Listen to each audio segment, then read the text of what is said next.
Welcome back, my friends, to the show that never ends. We're looking at a BSA, but not a motorbike. BSA Majestic rifle. I've had one or two people contact me and ask me how on earth to get the bolt out of their rifle because the normal method doesn't work. Now, the normal method is to close the bolt on an empty chamber whilst holding the trigger back, or you can pull the trigger on an empty chamber. You just demonstrate that it's empty. Close it. I'm one-handed, so I'm going to do it this way, but I don't recommend it. I recommend holding the trigger back as you close the bolt. Okay, so now we've released the firing pin and the sear has dropped. The sear has to drop for the firing pin to go forward. Now what holds the bolt in is actually the sear. So if I release pressure on this, the sear will pop back up again.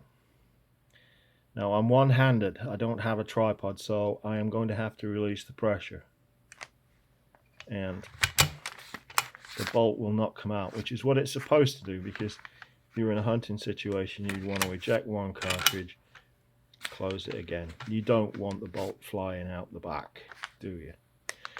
So the sear goes in that recess there, in the shiny bottom part of the bolt, and that's what stops her from coming out.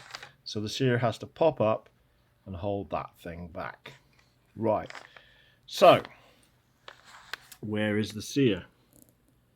Now the sear is in there. I'm not sure that this camera will show it you very well. You can just see the shiny part right there. Right there. Now, for the sear to drop when you pull the trigger, there's got to be a linkage in here somewhere. And this is it here, you see. So if you hold that down, see when you pull the bolt back, that little part goes up and stops the bolt from coming out. So if you just push that down, then the bolt will come out. So that little dinky doofree, whatever it's called there, can you see it? Can you hear it? That's what holds your sear up. So pop it down, the sear will drop, bolt will come out. An alternative method of getting the bolt out is to undo the screw here. Now if you take that screw out, the trigger is hinged on a pin here. The whole thing will drop forward and then you can extract the bolt because the sear is out the way.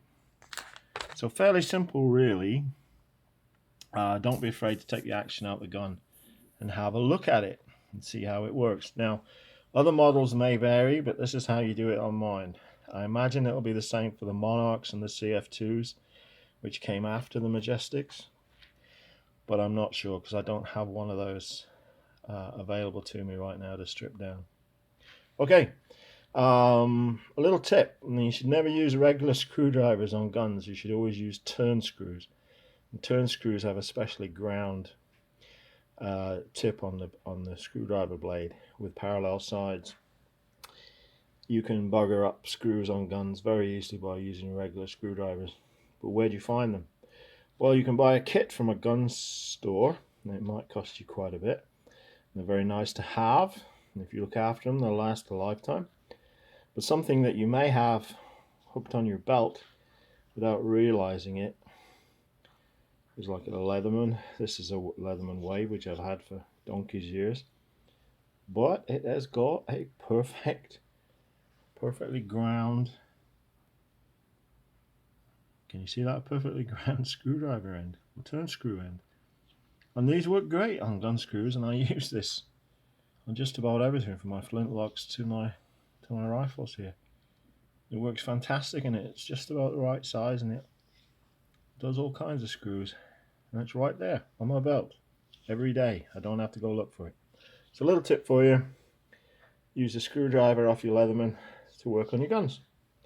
So that's it for now. Take care of yourselves, look after one another, happy shooting, and I'll talk to you next time. Goodbye.